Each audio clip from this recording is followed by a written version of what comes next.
El Primero de la Mañana. Con Analía Soria y Claudio Ponce de León. Más escuchás, más te informás. Bueno, nos metemos con la economía y fundamentalmente el dato de las elecciones en los Estados Unidos no es un dato menor. Vamos a ver qué nos puede deparar el futuro inmediato, ¿no? Necesitamos que si hay futuro sea inmediato en materia de recursos para la Argentina, ¿no? Vamos a dialogar con Agustín Echevarne. ¿Qué tal, Echevarne? Bienvenido, buena jornada. ¿Cómo está? Buen día, ¿cómo están ustedes? Un gustazo Bien, charlar con ustedes. Lo mismo digo. Bueno, primero debo preguntarle, ¿es como dice el presidente? ¿Ya se terminó la recesión? Bueno, efectivamente la economía está recuperándose, lo que pasa es que todavía no estamos arriba del pico anterior. Entonces no es que la gente tiene una sensación de que estamos mucho mejor, sino simplemente el primer trimestre del año fue muy malo, el segundo trimestre fue un poco mejor y ahora ya septiembre, octubre está como más diversificado la cantidad de sectores que ya están creciendo. Los salarios vienen subiendo en términos reales por 5 meses consecutivos, pero todavía no están mejor que noviembre del año pasado. Y además hay un cambio de precios relativos, donde hay la gente que tenía subsidios en las tarifas, ahora tiene que pagarlas con menores subsidios. Entonces hay sectores de ingresos medios de la población que todavía están en una situación peor que la del año pasado, pero la economía en sí misma se está recuperando. Bien. Y en materia de inversión, ¿cómo andamos? Porque puede darse, usted es el que sabe, me lo sabrá decir, que si no hay más inversión, si no hay más producción, al reactivarse lenta pero inexorablemente la economía, la cantidad de productos son los mismos y cuando esto pasa, hay algunos que no producen más y no aumentan los precios. Tal cual, y por eso la Argentina te queda todavía cara en dólares. Argentina necesita bajar los impuestos para que tenga una reactivación mucho más plena, pero el gobierno se ha fijado la idea de que primero hay que bajar el gasto y tener superávit fiscal. Y después, a medida que crece la economía, va a seguir bajando impuestos. Empezó bajando el impuesto país, lo que había establecido al principio, es decir, lo que puso al principio empezó a sacarlo ahora y se termina de eliminar a fin de año, se elimina el impuesto país. Eso es positivo. Después tenés una serie de sectores de inversiones grandes que sí se están reactivando, que son todas las que están ingresando en el esquema de este régimen para grandes inversiones, el RIGI. Entonces ahí tienes menores impuestos y tienes una estabilidad por los próximos 20, 30 años. Entonces eso te da seguridad jurídica y además tampoco tiene cepo cambiario. Entonces esas inversiones son las que están arrancando fuerte en el tema de petróleo, en litio, en minería. Se está explorando mucho todavía, pero todavía no se han decidido las grandes inversiones. Por ejemplo, hay 3 grandes proyectos de cobre que cada uno sería de $1.000 millones. Y eso va a ir bien, va a ir haciéndose en los próximos meses. Hay una señal muy positiva que es la baja del riesgo país, que sigue bajando y ojalá siga bajando, que necesitamos que baje todavía mucho más. Pero el riesgo país al bajar se genera un círculo virtuoso, porque el riesgo país es el riesgo de que pagues la deuda o no la pagues, ¿sí? Entonces, ¿qué ocurre? La deuda argentina es alta, pero tenemos superávit fiscal. Entonces, a medida que baja el riesgo país, la refinanciación, los vencimientos de capital, porque los de intereses los pagamos con el superávit, pero los vencimientos de capital sí tenés que refinanciarlos. Eso, cuanto más bajo es el riesgo, más barata es la tasa de interés y más fácil es refinanciar. Entonces se transforma en un círculo virtuoso. Si vas a 900, que es lo que estamos ahora, bueno, la sensación es que va a seguir cayendo. Pero si llega a 700, la facilidad de renovar la deuda es mucho mayor y ya no va a tener sentido que esté en 700 y se va a ir a 500. Mi pronóstico es que va a seguir bajando el riesgo país durante el próximo año, ¿no? Uh-huh. En lo que se llama la micro, ¿no? La calle, como vulgarmente se dice, ¿cuándo entiende usted que va a comenzar a ver ese renacer de la economía argentina? Sobre todo en materia de financiamiento, aunque más no sea para el consumo, hoy lo está viendo, pero es un tanto caro, ¿no?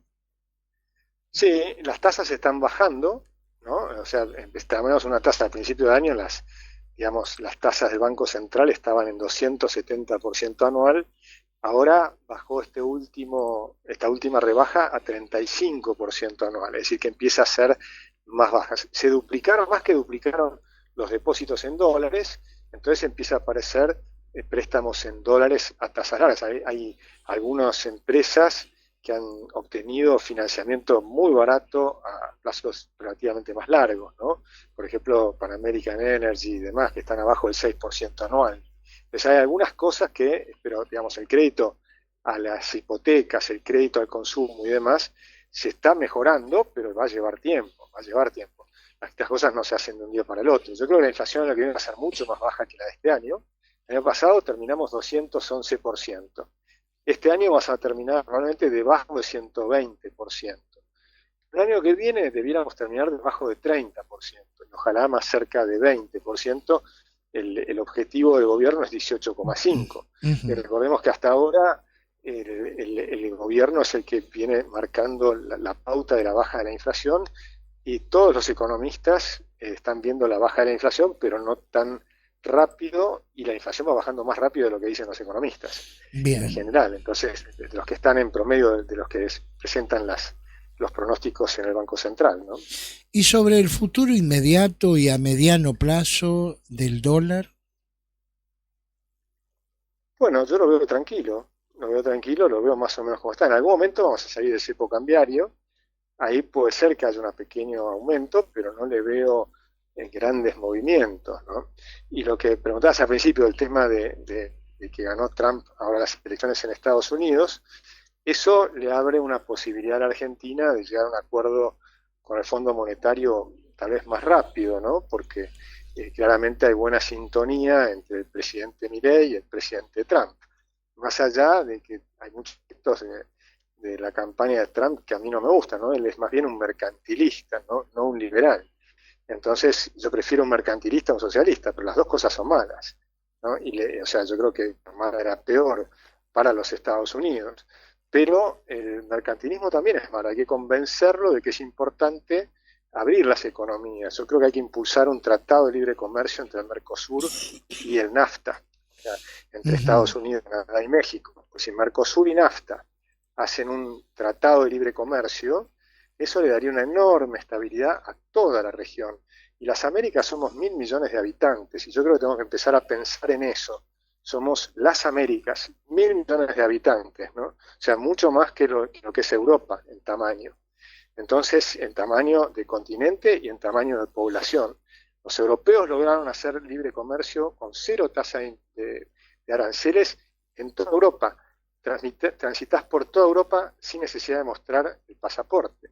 Bueno, lo mismo debiéramos lograr en todas las Américas, poder transitar por todas las Américas sin mostrar el pasaporte, con una libertad total. Ahora, eso requiere tener mucho mayor amistad también, ¿no? Es decir, tratarnos mejor mutuamente. Y eso se empieza por el comercio, se empieza por el libre comercio. Los europeos no llegaron de un día para otro. Empezaron con los tratados del carbón y el acero. Y recordemos que ellos se mataban mucho peor que nosotros, ¿no? O sea, ellos literalmente se mataron en 2 guerras mundiales de una manera espectacular. Y sin embargo, lograron a través del comercio suavizar las costumbres, y hoy están totalmente integrados. Bueno, lo mismo tenemos que lograr en las Américas.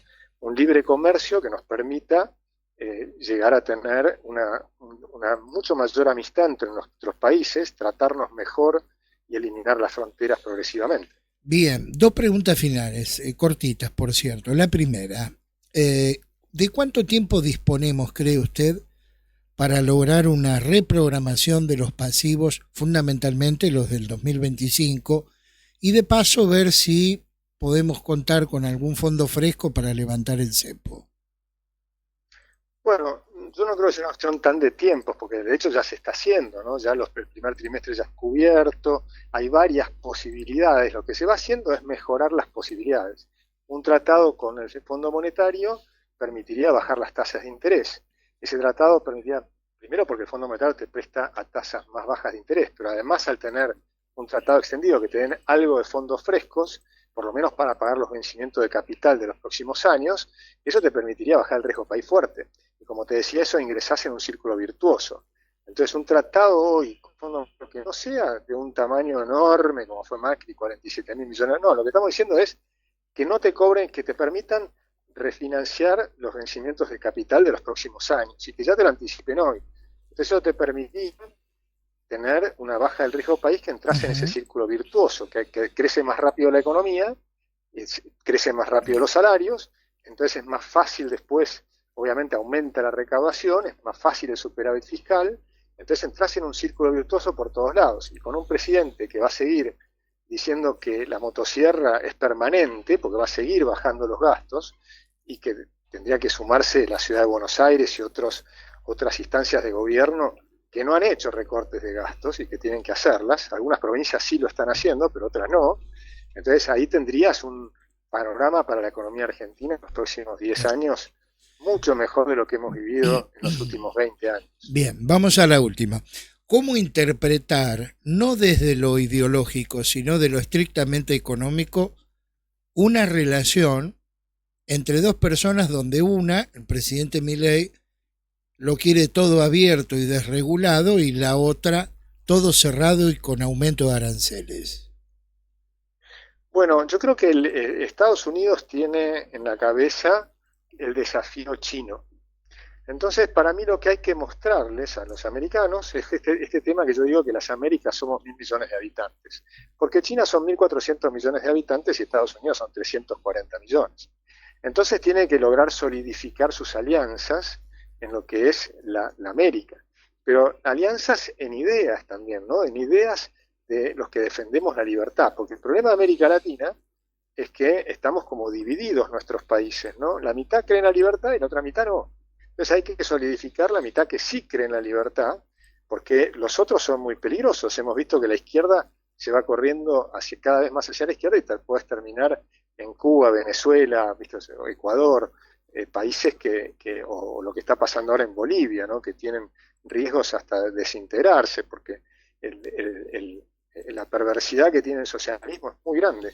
Entonces yo creo que ahí hay una oportunidad, hay un eje que se puede dar entre Javier Milei, Trump. Probablemente en el 2026 va a ganar la derecha en Brasil, porque en las últimas elecciones en Brasil ganó la derecha en 22 de las 24 ciudades donde hubieron elecciones. Entonces es probable que hay un nuevo corrimiento hacia ese lugar. Y el 24, ahora en noviembre, tenemos las elecciones en Uruguay, la segunda vuelta, que está muy pareja. Ahí no sé qué va a pasar. Pero tal vez puede ganar el Frente Amplio. Pero yo creo que hay una sensación de que hay un giro hacia digamos, la libertad en lo que es América Latina, que estaba corrida muy hacia la izquierda, ¿no? Muy bien. Agustín Echevarne. Echevarne, ha sido usted muy gentil como siempre. Le enviamos un saludo. Igualmente. Y buena jornada. Un abrazo. El primero de la mañana. 100% periodismo.